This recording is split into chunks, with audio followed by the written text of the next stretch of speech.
Okay, you're out here walking this morning.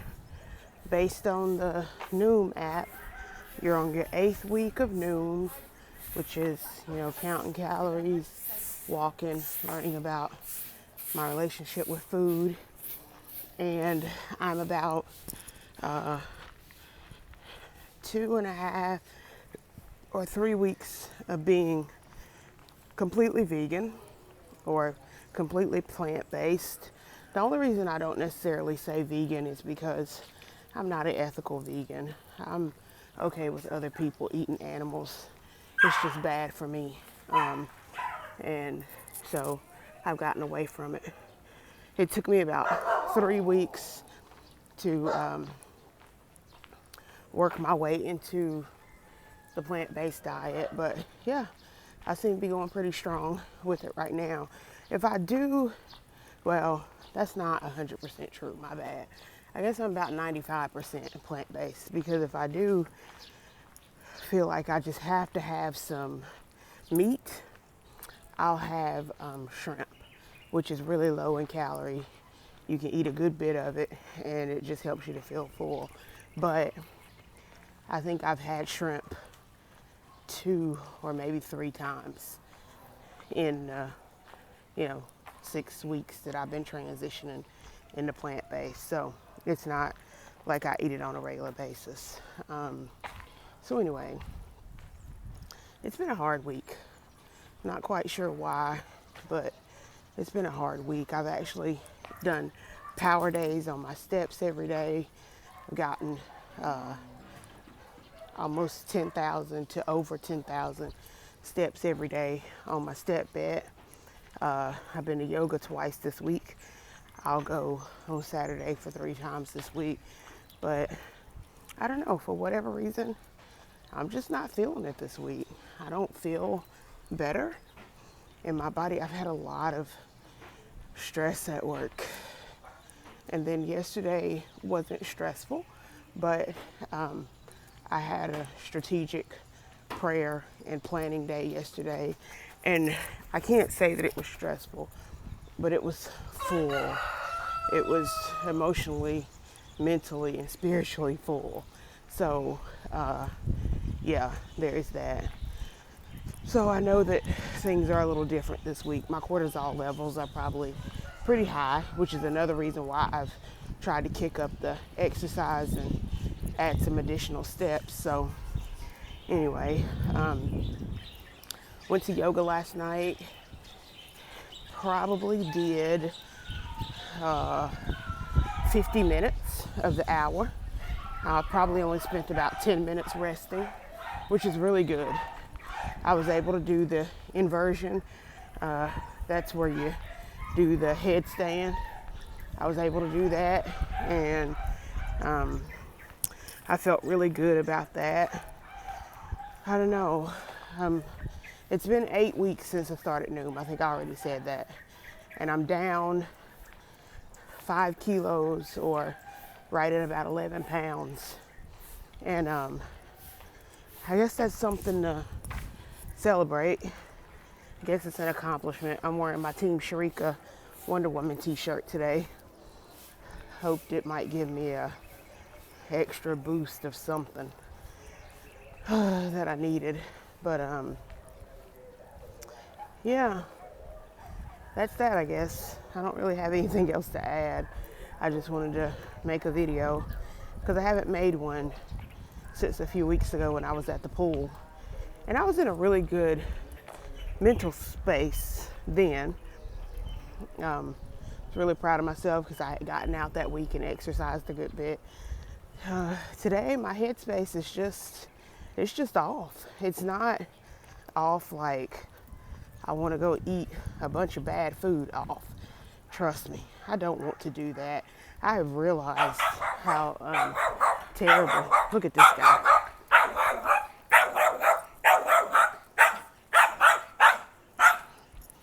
He's fluffy enough, but good Lord.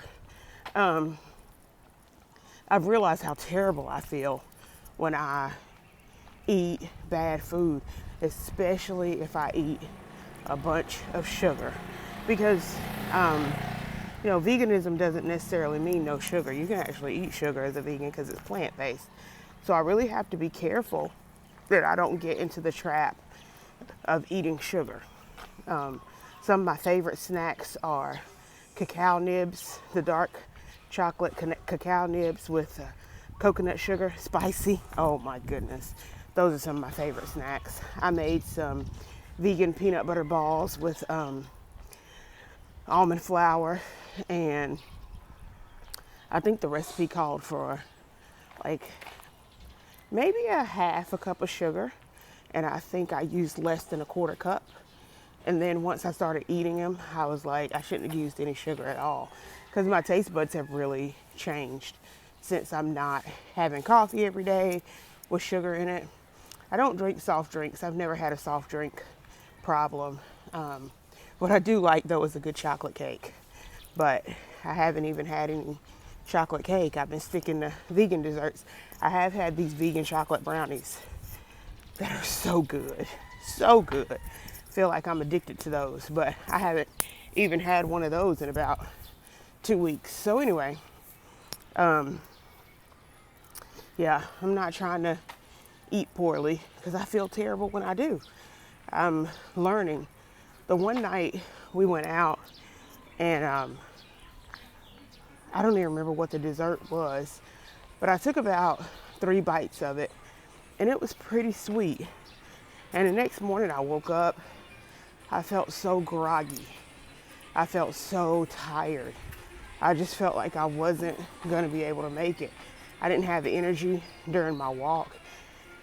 And I know some people may feel like that's extreme, but I think once you actually break the sugar addiction and you get sugar out of your system, your body's so happy that if you go back to it, your body responds poorly. And so I haven't tried to fall back into that. I don't want to fall back into that. I don't want to be addicted to anything but Jesus. So yeah, I've been finding some really cool vegan recipes, eating a lot of vegetables. I think in my mind though, I thought, oh, the weight's just gonna fall off. I'm gonna feel better so quickly.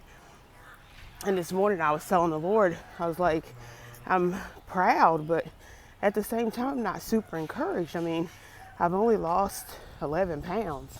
And I just felt like the Lord was reminding me that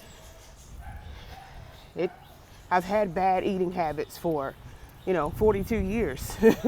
Well, maybe less than that, because when I lived with my grandma, my eating habits weren't bad. But anyway, I just felt like he was reminding me that, my body is adapting, my body is changing, but it's a process. And so I'm here for it. I'm here for the process. I pray every day that I stay strengthened in my resolve to be healthy, and that I don't fall off the wagon again, and that I keep moving, but I don't live in fear of doing that, because if I do fall off the wagon, you just get back on it, right? I don't know how many of you watched that R. Kelly interview with Gayle King when he was doing his dramatics, and he was like, I don't know the exact quote, but he was saying that he was fighting for his life and they were trying to kill him. And when I heard him say that, I was like, I'm fighting for my life, but food addiction, sugar addiction is trying to kill me, and I've actually been letting it win all this time. But no more letting it win. No more giving into it. My life has really got to change, especially with the things that I want to do, the things that I see coming, the promises that God has given me. I've got to be healthy in order to see those things come to pass. Oh Lord, I'm getting ready to have to take a hill. So if this gets windy and breathy, or more windy and breathy than it already is, sorry. But anyway, yeah, I'm just realizing that I really am. I'm in a fight for my life. I'm in a fight for my health. I'm in a fight to just be 42 and not have all the drama of bad health. I saw a meme on Instagram and it said, you can pay the farmer now or you can pay the farmer later. And I was like, that's where I was back in July, August, September, October, going back and forth to the doctor. Hi, good morning. Going back and forth to the doctor, paying the doctor, paying $200, $250 a month for medicine and doctor's visits, and not feeling great. The medicine didn't make me feel any better. As a matter of fact, I felt worse. I remember laying on the couch one day and I was telling my housemate Teresa, I was like, I feel terrible since I started taking this medicine. I have to go to bed at 7:30 or 8 o'clock at night.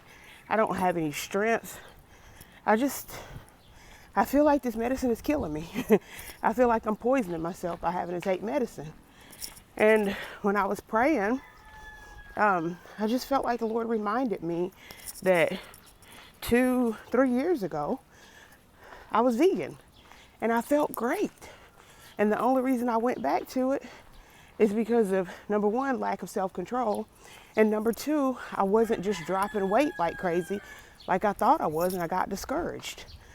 But I realized if I had stuck with it, if I had hung in there, I would be in a much better place right now.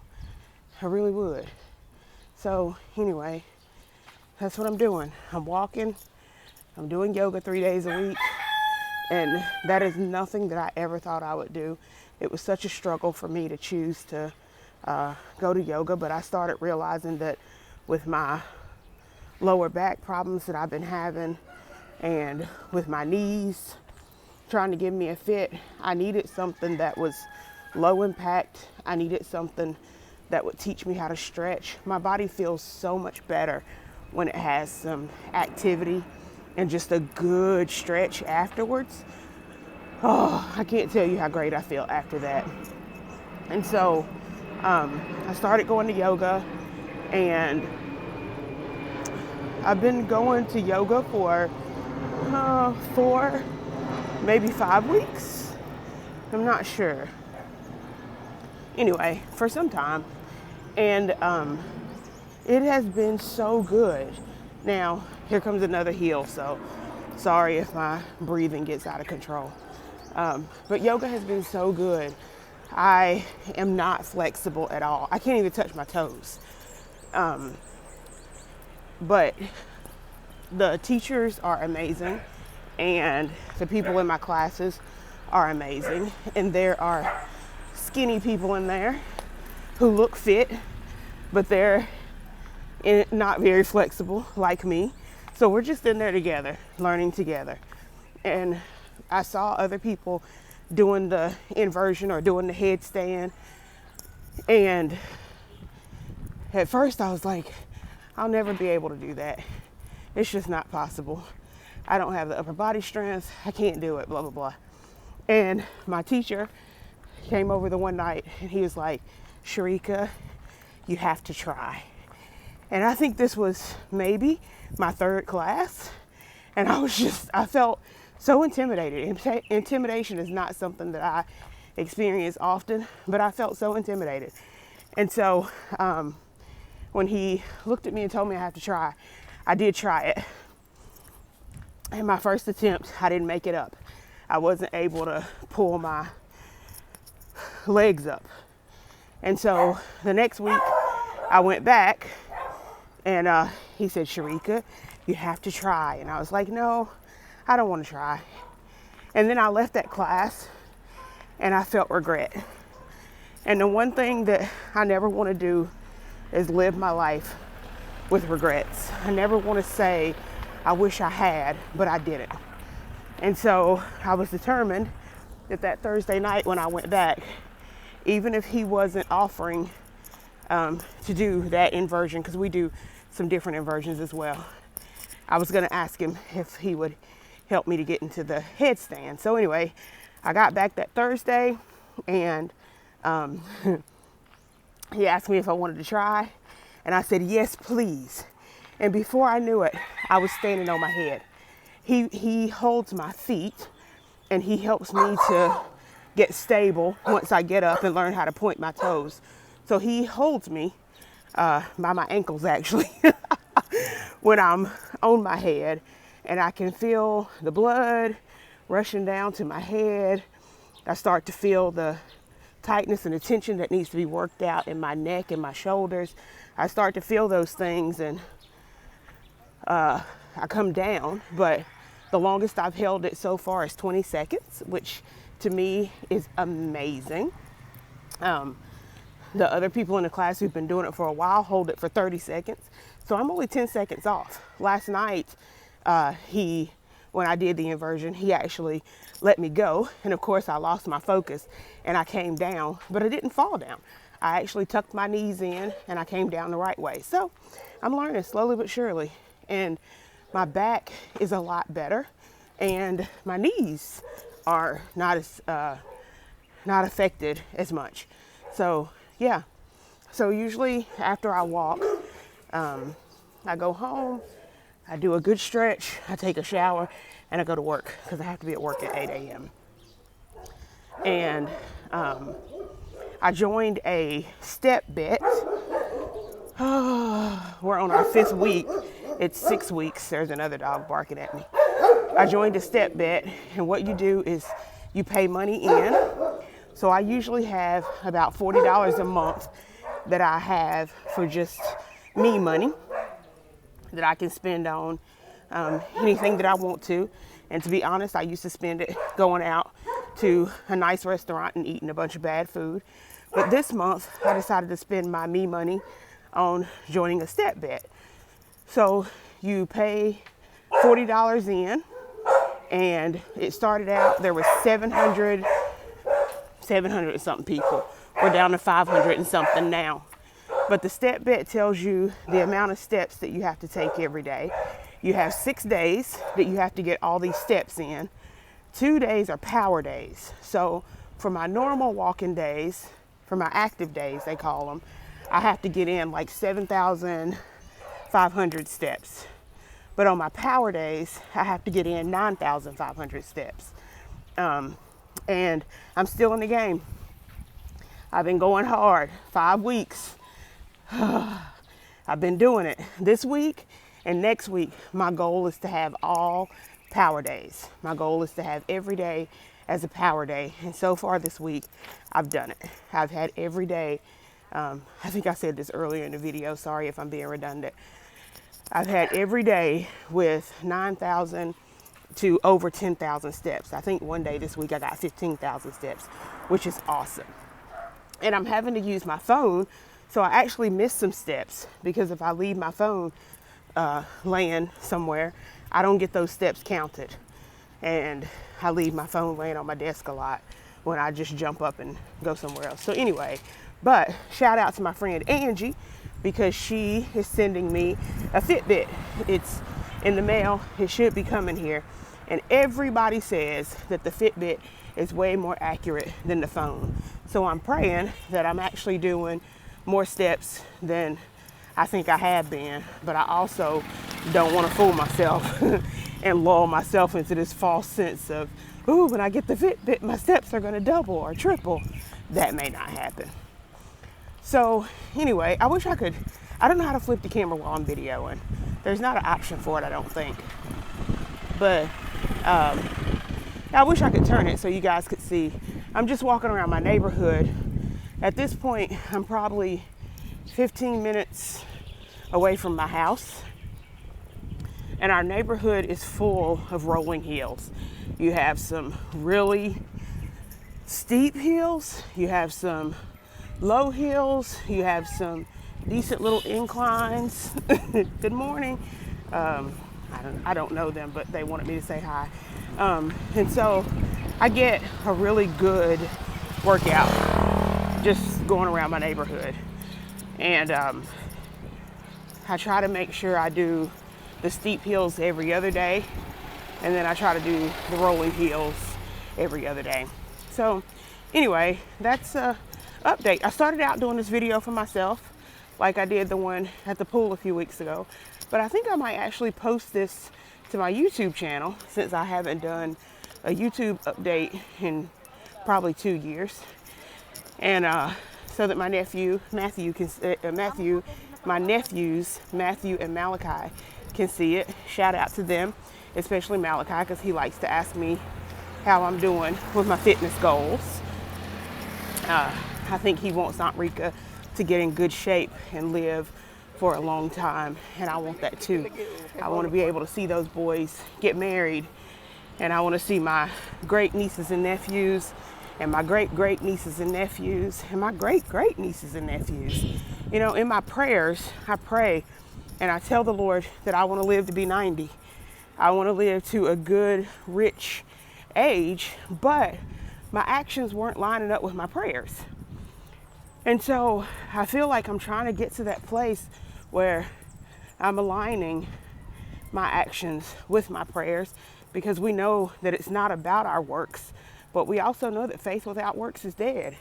And if I have faith that God's going to allow me to live to see 90, I feel like I got to put in the work to get it done, which is eating better and exercising regularly.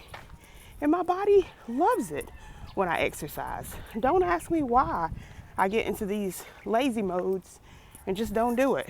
But anyway, hopefully that stage is done and I'm in a better place of really being active and enjoying it. So yeah, maybe if I don't know if you guys like this video, if I post this video, maybe I'll come with another update at some point. Sorry, see those two cats? They're about to fight, and I almost walked into them. Anyway, so I'm going. Thanks for the encouragement. Team Sharika. Oh, I got on my Team Sharika Wonder Woman t-shirt today. Team Sharika, Wonder Woman, because that's who I am. All the world is waiting for you and the powers you possess. In your satin tights, fighting for your rights. In your red, white, and blue. Wonder Woman. Just for you old school Wonder Woman fans.